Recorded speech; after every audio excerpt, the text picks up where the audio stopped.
US এর ভিসাটা হচ্ছে গিয়ে আনপ্রেডিক্টেবল। স্টুডেন্টের একাডেমিক ব্যাকগ্রাউন্ড, কত ভালো ইউনিভার্সিটি সে যেতে পারে, স্টুডেন্ট কিভাবে ইন্টারভিউ দেয়, স্কলারশিপের পরিমাণ, so it's a combination of everything. ইন্টারভিউতে কিভাবে অ্যান্সার করে আর ভিসা অফিসার তাকে কতটুকু বিশ্বাস করে তার কথা শুনে। তো ইউএস ভিসা বেসিক্যালি দের ইজ নো গ্যারান্টি, বাট চেষ্টা করতে হবে, অ্যাটলিস্ট ট্রাই করতে হবে একবার।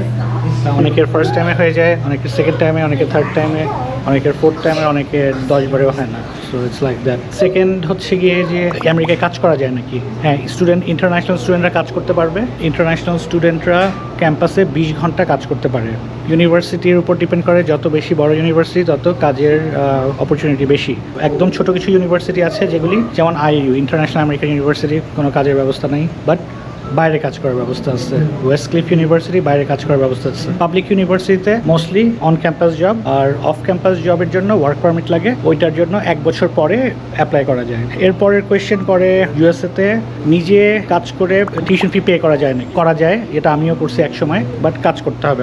অনেকে বলে যে পার্ট টাইম কাজ করে টিউশন ফি পে করা যায় নাকি। পার্ট টাইম না, তোমাদেরকে ওভার টাইম কাজ করতে হবে, like 50, 60, 70, 80 hours a week, but সামারে। আর ডিউরিং সেমিস্টার তোমরা ধরো 20 ঘন্টা অন ক্যাম্পাস কাজ করলা, অফ ক্যাম্পাসে 20 ঘন্টা, 15-20 ঘন্টা, যতটুকু করতে পারো। কারণ রেজাল্টও ঠিক রাখতে হবে, ইউনিভার্সিটি অ্যাটেন্ডেন্সও ঠিক রাখতে হবে, নাহলে ভিসা ক্যান্সেল হয়ে যাবে। This is what I wanted to share today. আসসালামু আলাইকুম, আমার নাম তামজিদ।